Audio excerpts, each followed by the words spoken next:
94.3 my FM जियो दिल से लेके आ रहे हैं एक बार फिर से कहानी जज्बे की सीजन 2 मेरे साथ यानी कि शैलेश लोढ़ा के साथ।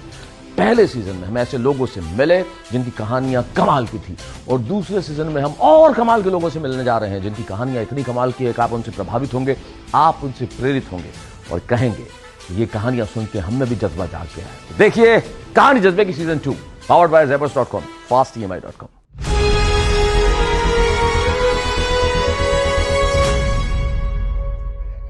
लीजिए एक बार फिर से मैं आपका दोस्त शैलेश लोढ़ा लेके आया हूं कहानी जज्बे की सीजन 2 पावर्ड बाय zebras.com और fastemi.com। कुछ कहानियां ऐसी होती हैं जो काल्पनिक होती हैं। हम कल्पना करते हैं कि एक राजा था, एक रानी थी, ऐसा हुआ वैसा हुआ, पढ़ के सुन के बड़ा मजा आता है और कहानियां दिमाग पे कोई खास असर नहीं करती हैं। इस तरह की कहानियां बड़ी सुनी भूल गए, लेकिन जो हकीकत की कहानियां होती हैं वो कहानियां बड़ी कमाल की होती हैं। कमाल की इसलिए होती हैं कि वो कहानियां उस इंसान ने खुद रची होती हैं जिस इंसान के बारे में कही जा रही है, पढ़ी जा रही है, सुनी जा रही है। एक ऐसी कहानी से हम आपको रूबरू कराते हैं आज। झुंझुनू जिला जयपुर के पास जिसका एक छोटा सा गांव छानाना, वहां पैदा होते हैं आशीष कुमार। आशीष कुमार पढ़ाई करते हैं MBA की, लेकिन ऐसा जज्बा होता है कि पढ़ाई के साथ साथ ही नौकरी तलाश करने लगते हैं। मुझे कुछ करना है, बस जल्दी से कुछ करना है। नौकरी मिल भी जाती है, रियल एस्टेट के काम करते हैं और ऐसा काम करते हैं कि भाई एक ऐसा प्रोजेक्ट बेच देते हैं जो कई दिनों से बिका ही नहीं था। 70 फ्लैट्स बेच देते हैं। एकदम से जीवन में सफलताएं दिखने लगती है, लेकिन जीवन प्रेडिक्टेबल नहीं होता ना, तो इनका जीवन भी रोलर कोस्टर राइड की तरह है। नोटबंदी का समय आता है, विवाह हुआ होता है और ऐसा होता है कि कुछ नहीं होता पास में, सब कुछ खत्म सा हो गया होता है और सोचते हैं कि क्या करें। ऐसे में उनकी जीवन साथी उन्हें एक संदेश भी देती है और कहती कि नहीं आप कर सकते हैं, आप कीजिए। और इन्हें भी एहसास होता है कि मैं कर सकता हूँ। और जब जेब में 100 रुपये भी नहीं होते तब वो एक 100 करोड़ के प्रोजेक्ट की नींव रख देते हैं और ऐसा करते हैं कि आज हमारे साथ कहानी सुनाने के लिए बैठे हैं, अपनी सफलता की कहानी। तो आशीष कुमार हमारे साथ हैं, हम स्वागत करते हैं Ashish. Thank you sir, thank you. Ashish, बहुत कम उम्र में आपने जीवन के काफी उतार चढ़ाव देख लिए, क्या कहना चाहते हैं आप? उतार चढ़ाव का सर बचपन से ही मुझे ये था कि कुछ बड़ा करना है जी। और लेकिन आप छोटे होते हैं और आपको बड़ा करना होता है जी। तो ये तो तय था कि उतार चढ़ाव तो आएगा आएगा। ऐसे नहीं हो सकता ना, स्ट्रेट लाइन नहीं जा सकती जिंदगी, कभी ऊपर जाएगा कभी नीचे जाएगा कभी। तो मैं बहुत प्रिपेयर था और जिंदगी में जितना। अच्छा, आपको मालूम था कि ऐसा होने वाला है? हाँ, मुझे ऐसे कोई ऐसे लोड नहीं था, मतलब कि ये क्यों हो गया, कैसे हो गया, कभी भी मैं परेशान नहीं रहता। बचपन में क्यों सोचा बड़ा करना है? कुछ कोई प्रेरणा थी?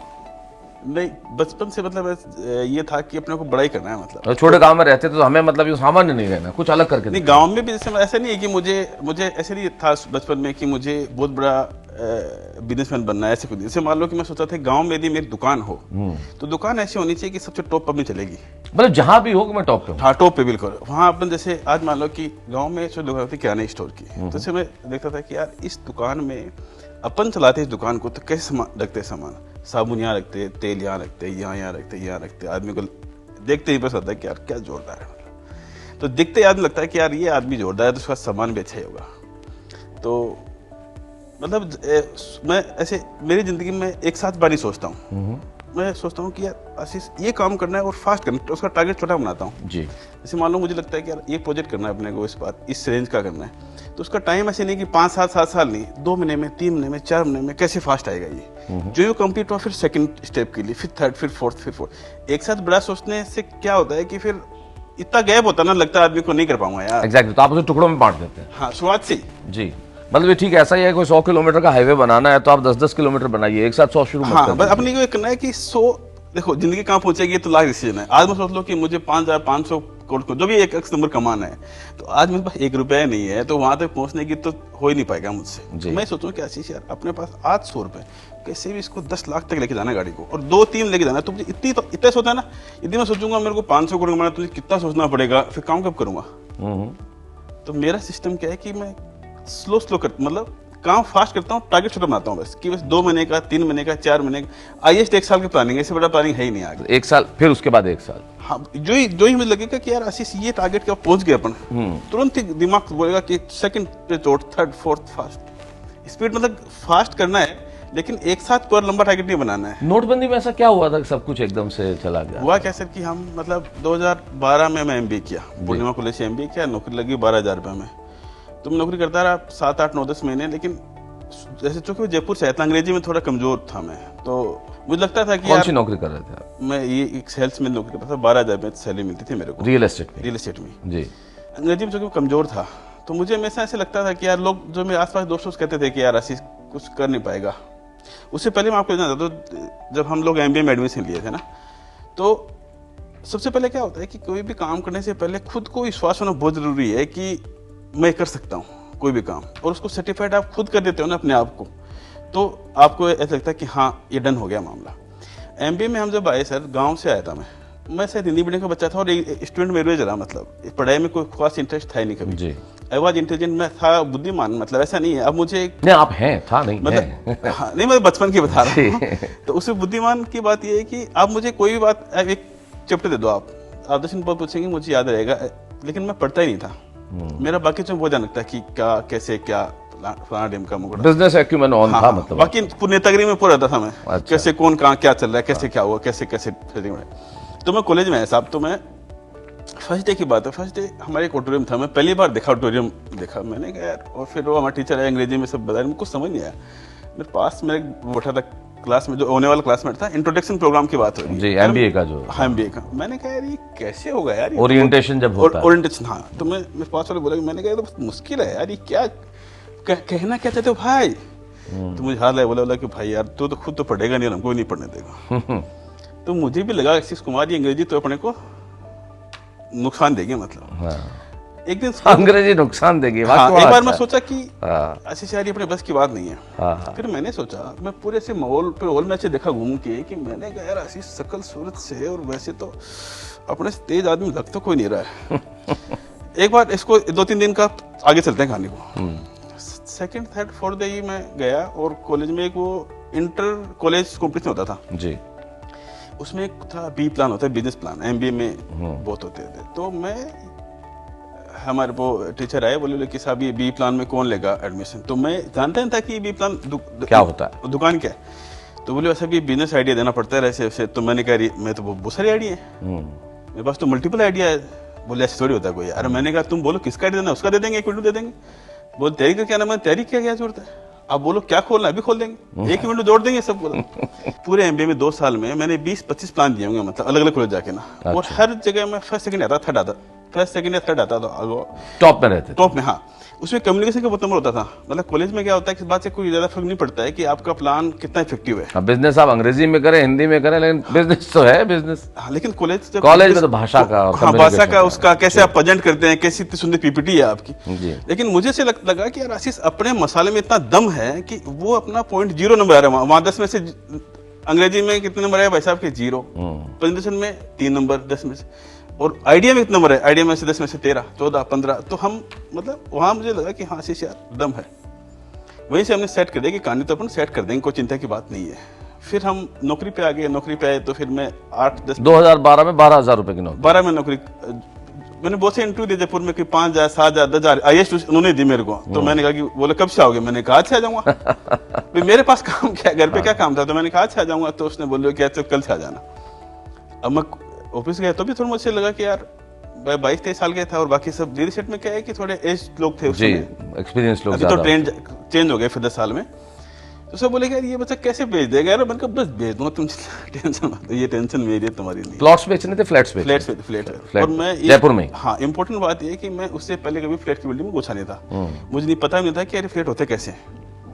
तो मैं 2-3 दिन तो समझा कि आशीष को फास्ट समझे थोड़ा, नहीं तो क्या कि मंथ खत्म हो जाएगा तो फिर अवार्ड होगा इनका, और उसमें पीछे रह जाएंगे तो फिर अपनी वैल्यू खत्म हो जाएगी। तो मैंने 3-4 दिन में इस कहानी को समझ के, और फर्स्ट मंथ से ही टारगेट को डबल से सेट किया। मतलब तो 8-9-10 महीने बाद मैं उस कंपनी का हीरो बन गया। हीरो टाइप था, मतलब से अपन जाते थे ना तो ऐसे रहता था कि हाँ यार, मतलब ऐसा, क्योंकि लगातार बेच दिया, फटाफट बेच दिया। दमादम। मतलब जैसे आज ऑफिस नहीं आया ना तो ऐसे लगता था कि यार आज कुछ तो कमी है आज। तो कैसे बेच दिया एकदम ऐसे फटाफट? तो सेल्स में क्या होता है कि आप सबसे प्लानिंग करिए। एक्चुअल में प्रोडक्ट को समझना पड़ेगा कि प्रोडक्ट है कैसा, कहाँ बिकेगा, कैसे बिकेगा, क्या करना पड़ेगा उसके लिए। इस प्रोडक्ट में क्या क्या यूनिकनेस है, कौन से मार्केट में इसको पिच करूं, और कैसे लोगों से बात करोगे, कौन मेरा टारगेट कस्टमर होगा। उसको पिच किया, सेट किया, तो मुझे समझ में आ गया कि इन लोगों को अपन टारगेट करेंगे। आप जैसे एक बात बताओ कि जो प्रोडक्ट बन गया मान लो, जैसे आदमी प्रोडक्ट बनाया होगा तो उसको कुछ सोच के बनाया होगा कि किसके लिए पिच कर रहा हूँ। सेल्स हो क्यों नहीं पा रही थी? क्योंकि उसको सही कस्टमर से नहीं मिला पा रहा था कोई भी आदमी। ठीक बात है। मैंने ये रिसर्च किया कि यार मैंने कहा इसका एक्चुअल बायर है कौन। मतलब ऐसे एक कोई भी चीज है ऐसा रैंडम किसी को नहीं बेच सकते। किसी जरूरत नहीं, क्यों बेचोगे आप? और उसको बोझ हो रहेगा ना, किसी फिर नौकरी क्यों छोड़ दी आपने आशीष?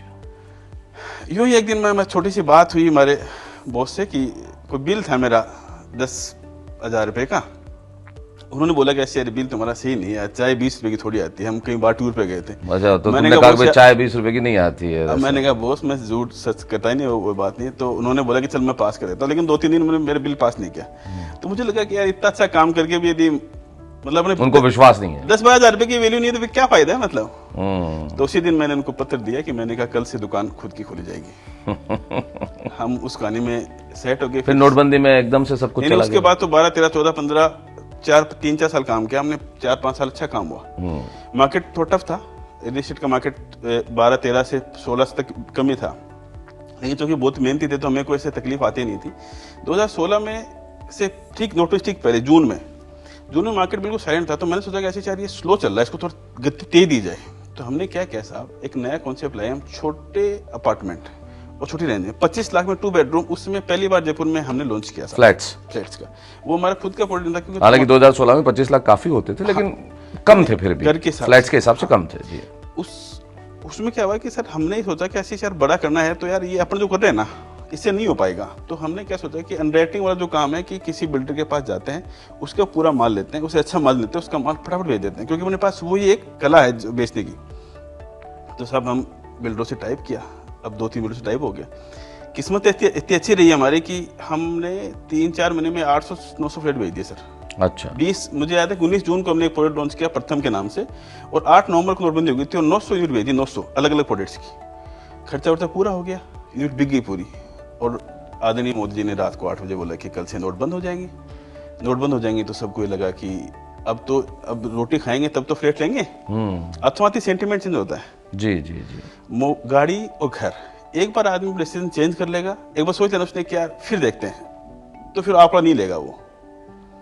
तो 800 में से क्या हुआ कि सर कुछ तो फिर कैंसिल हो गए, और कुछ हमारे बिल्डर साहब ऐसे थे कि उन्होंने नियत में थोड़ा उनके दिमाग में ये आ गया कि यार क्यों देना, मतलब अभी तो सब 6-7 करोड़ का मेरा कर्जा हो गया, 7-8 करोड़ का। हम मुश्किल में आ गया। मैंने कहा यार आशीष ये तो अपन फंस गया। लेकिन उस समय तो जब नवंबर जनवरी तो कुछ कर नहीं सकते ना, उस समय तो 100 रुपए नहीं किसी के पास, अपने पास किसी के पास भी नहीं ना। ये नोट सब बंद कर दिए थे ना, 500 के 100 के नोट से 10 के नोट थे अपने पास सबके पास। तो फिर मैं शादी के 28 होगी, तो मैंने कहा शादी वादी करते हैं फिर देखेंगे। नोटबंदी में शादी की फिर और क्या, फिर मैंने कहा ये असाइनमेंट ये तो कर लो। कम से कम कुछ काम तो कुछ हो नहीं रहा, तो कम से कम ये तो काम एक बचा हुआ है। तो 28 फरवरी को शादी हुई मेरी। शादी की मैं मार्च अप्रैल, शादी वादी हो गई मेरे। ऐसे ससुराल वाले ठीक पैसे वाले हैं मतलब, तो मुझे उसमें तकलीफ नहीं आई, तकलीफ आगे आने वाली थी। तो फरवरी में हो गई शादी। अब अप्रैल में हम जयपुर शिफ्ट हो गए, फिर वापस आ गए। अब बीवी को लगा था कि यार अच्छा थोड़ा बच्चा काम करता है, सारा काम करता है, तो उसको थोड़ी बात है कि क्रेश हो गया मामला। तो वो मैं से बता नहीं पा रहा उसको कि यार, मैंने कहा कि परेशानी ज्यादा है, और खुद भी नहीं समझ पा रहा है कि कैसे करें। मतलब कि आप सोचो कि मैं 12,000 रुपए से यहाँ तक आया, अच्छा कमाया, अच्छी और फिर वापस 0 पे आ गए। 6-7 करोड़ कर्जा हो गया। अब तो ये 7 करोड़ कर्जा तो मैं बस कुछ था ही नहीं जिसको बेच के चुका पाऊँ। सिर्फ 0 ही नहीं, माइनस में हो गए, 7 करोड़ कर्जा भी हो गया। तो मैं सोचा कि आशीष यार अब पता है क्या, ये 7 का तभी चुके जब अपन कोई और बड़ा करे। तो मैं ये बात में एक दिन दिमाग में बैठा था, मैं बहुत परेशान था। मतलब अच्छा मैं कभी ऐसे नहीं सोचता था कि सुलझे कैसे। मैं सोचा अब इसका पहले अप्रोप्रिएट तरीका ढूंढे कि सुलझे कैसे, उसके बाद अपन लाइन ऑफ एक्शन तैयार करेंगे। ऐसा नहीं है कि अपन कुछ भी कर दो, वो नहीं। तो मैंने 1, 2, 3 दिन सोचा कि यार आशीष कैसे करे। तो मेरे समझ में ये बात कि आशीष और बड़ा करना पड़ेगा।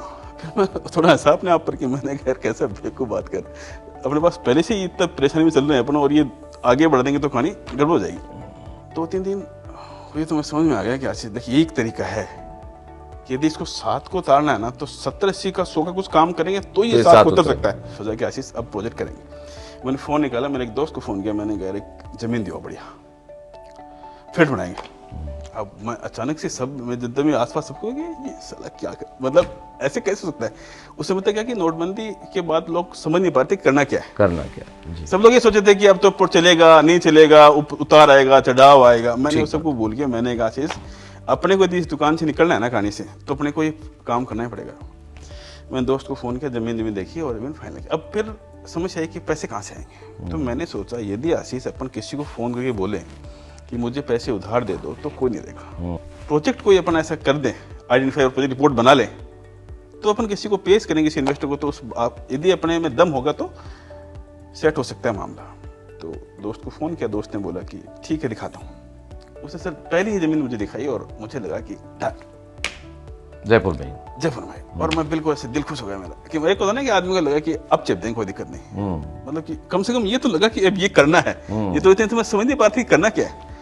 मैं उसको मन खुश हो गया, मतलब मैं उसको अथवा नहीं बोला। मैं थोड़ी देर बाद फ़ोन किया कि मैंने कहा यार थोड़ी महंगी तो लग रही है मुझे, लेकिन यार तू करवा देगा, कब करेगा? तो बोले एडवांस 50 लाख देने पड़ेंगे। मैंने कहा कि एक बार 50 अमाउंट ज़्यादा बोला, एक बार 1 लाख रुपये देके उसको रोक देते हैं और फिर कर देंगे, क्या नहीं कहते। तो उसने बोला कि ठीक है परसों चलते हैं। तो मेरे पास तो 1 लाख भी नहीं थे। मैंने एक मेरे मामा जी उनको फ़ोन किया, मैंने कहा मामा चलिए यार 1 लाख रुपये दो। मामा जी बोले कि यार है नहीं मेरे पास। तो मैं उनको, मेरा एक दोस्त था, उसको बोला कि यार उसको फ़ोन कर दो, वो दे देगा, कोई मुझे देगा नहीं वो। ठीक बात है। तो वो ठीक है, मैं लाया से उसको दिया, दे किया और हमने फिर हो गया बड़ी ऐसी बनाई प्रेजेंटेशन एक, मतलब फेयर, मतलब अभी कभी भी ना फेयर खेलोगे ना तो देखो किसी आदमी को अपना आइडिया अपना प्रेजेंट कर जाए तो वो बिजनेसमैन है, बेवकूफ़ नहीं है वो। यदि आप फेयर समझाओगे तो आदमी फेयर समझ में आएगा। तो कुल मिला के आपने वो ज़मीन देखी और प्रेजेंटेशन बनाया और उससे फिर पेश कर दिया और इन्वेस्टर मिल गया। मिला था ना सर, वो तो इतना जुनून से काम किया और उसके बाद सफलता और प्रोजेक्ट स्टार्ट कर दिया, सफलता चालू हो गई। सफलता होनी थी कि कोविड-19 का दौर आ गया, थोड़ा सा हम ऐसे सांस में आए थे कि कोरोना आ गया 2020 में। फिर कोरोना आ गया तो फिर हमने सोचा कि यार चलो ठीक है। फिर मैंने सोच लिया कि ऐसे अब अपने को जुनून से काम करना है। फिर 2020 में ही लास्ट में मैंने एक और प्रोजेक्ट चालू कर दिया। अच्छा, कोविड में फिर 2021 में मेरे माता पिताजी का एक्सीडेंट में एक्सपायर हो गए दोनों। फिर मैं थोड़ा परेशानी में आ गया कि यार मैंने कहा ये क्या हो गया अचानक से। एक होता है ना कि आदमी क्यों इतना भागता दौड़ता है कि यार माँ बाप प्राउड कर सके, अब वो रहेंगे नहीं तो प्राउड करेगा कौन। तो ये एक अलग हो ना कि चैलेंज वो जिंदगी में बचाए ना कुछ। तो फिर मैं उस माहौल से निकला बाहर कि मैंने कहा कोई बात नहीं, अब जो हो गया वो तो उसको बदल नहीं सकते, संभालना है। अगेन फिर स्टार्ट गाड़ी को। अब कितने प्रोजेक्ट हैं अभी? अभी हमारे अभी रनिंग प्रोजेक्ट हैं 6 चल रहे हैं अभी। और अभी अपकमिंग ईयर में हम तो पार्टनर्स भी हैं आपके? अकेले हाँ जी, वही की पार्टनर हमारे जो शुरुआत वाले थे, जो इन्वेस्टर थे, वही पार्टनर। बाकी आप अकेले? अब अकेले ही हैं। आगे कितने फ्लैट्स बेच देते हैं आप? साल के 500-600 बेच देते हैं। 500-600 फ्लैट्स। इसमें हमने क्या किया सर कि हर साल डबल करना है फिगर को। अच्छा, जो मतलब अगले साल जब हम कहानी जज्बे की सीजन 3 में मिलेंगे तब आप 1000 बेचेंगे साल के। अभी जैसे जो भी टर्नओवर हमारा हर साल को डबल करना है, मल्टीपल 2 करना है। बहुत बढ़िया। चलो हमारे पास आखिरी कुछ 1-2 मिनट है। कोई सपना जो बाकी है, अधूरा है कि मुझे ये पूरा करना है? ऐसे सपने का तो मतलब ऐसे मैं सोचता नहीं हूँ, मतलब ज़्यादा को सपना तो यही है कि मतलब बीबी बच्चे दोस्त यार सब एक ऐसे हैं कि यार दोस्त तो हमारा ही है। ठीक है। और जीवन में किसको अपनी सफलता का श्रेय देना चाहते हैं? सफलता का श्रेय में सर इसमें 3-4 लोग हैं मतलब कहानी में। एक तो मेरे माता पिता का भी ना, मेरे पिताजी जो थे ना वो थोड़े मतलब वो चाहते थे कि आशीष बड़ा करे। उन्हें खुद का भी उन्होंने खुद ने ज़िंदगी बहुत बड़ा किया। यदि उनकी कहानी सुनते तो उनको भी लगता है कि यार क्या इंस्पिरेशन आदमी है। लेकिन वो गवाते बहुत जल्दी थे। और थोड़ी सी परेशानी आई, उनको लगा कि यार अब तो फंस गया, अब कैसे होगा, अब कैसे। और मैं रिस्क टेकिंग कैपेसिटी कम होती है हमसे कुछ लोगों में। और मेरी मम्मा थोड़ा अपोजिट थे। मम्मी का ये था कि नहीं चिंता मत करो, अपना बेटा है, चेपेगा, चिंता की कोई बात नहीं है, अभी नहीं तो अगली बार करेगा, ट्राई। उन्होंने अभी ऐसा कभी भी रुका नहीं और विश्वास दिलाया कि पिताजी विश्वास दिलाया कि आप टेंशन मत लो। पिताजी कई बार सोते नहीं रहा था, जब मैं इस परेशानी के दौर से गुजर रहा था तो उनको कई बार लगता था कि यार सबके पिताजी ऐसे होते हैं, कैसे उनको रात नहीं रहती थी। तो मेरी मम्मी उनको रोज कहती थी कि सो जाओ, चिंता की बात नहीं है, वो अपने आप कर देगा। अब मकसद कर तो दिया कहानी को सेट, लेकिन अब वो है नहीं दोनों। और आपने सफलता का श्रेय उन्हें देना चाहता? हाँ, उन्हें देना चाहता हूँ। एक मेरी वाइफ है, वाइफ का भी क्या है कि जब ये सब दौर निकला तो वो अच्छे पैसे वाली घर की लड़की है। तो मैं सोचा कि मैंने क्या राशि अपन फंस गया, अभी बेचारी क्या सोचेगी कि यार अपन तो समझ के आए थे कि थोड़ा बहुत बड़ा व्यापारी है और सारा माहौल है, और ये तो बिल्कुल मामला गलत हो गया।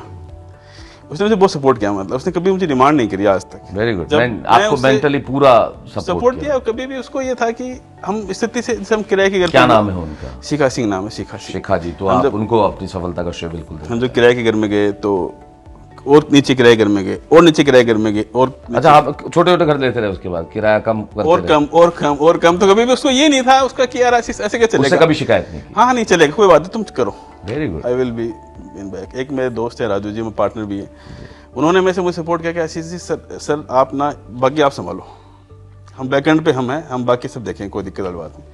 तो ये कितने सब, साल के हैं आप आशीष? मैं 35 का हो गया सर। महज 35 में आपने बहुत कुछ जीवन में कर दिखाया। हाँ, इसके अलावा सर पता है इम्पोर्टेंट ये है कि प्रोडक्ट का जो सिलेक्शन है ना, वो इम्पोर्टेंट है कि अपन किसके लिए प्रोडक्ट बना रहे हैं, किसके लिए क्या बना रहे हैं, वो उसका समझ होना, उसको तरीके से बनाना, मार्केट को देखते हुए कि किसके लिए बना रहा हूँ ये पता होना। यदि अपन प्रोडक्ट अच्छा बनाए तो माल बिक ही जाता है।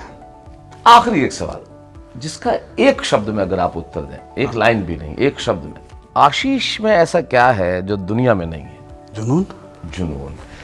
बहुत अच्छा लगा मैं आशीष कुमार से बात करके, एक शब्द में इन्होंने बताया जुनून। मुझे आशीष से बात करके इसलिए अच्छा लगा कि इन्होंने, सबसे बड़ी बात, बड़े नेचुरल है, और इस जीवन में नेचुरल होना जो है ना, मुझे ये कहानी हमेशा इसलिए याद रहेगी, कुछ वाक्य मुझे हमेशा याद रहेंगे। यार इंग्लिश हमें बहुत तकलीफ देने वाली है, और ये तो चेप देगा, और कहानी में है ना फिर फिट कर दिया मैंने, लेकिन होना ही था इधर। आइडिया 10 में से 14 नंबर। तो ये तमाम चीज़ें ऐसी है जो वो आदमी बोलता है जिसको खुद पे भरोसा होता है और जिसमें जुनून होता है। ऐसे ही जुनूनी लोगों से हम मिलते रहेंगे। 94.3 माय एफएम जियो दिल से के इस कार्यक्रम कहानी जज्बे की सीजन 2 में, पावर्ड बाय ज़ेबर्स.com एंड fastemi.com। मैं शैलेश लोढ़ा, मिलते हैं फिर।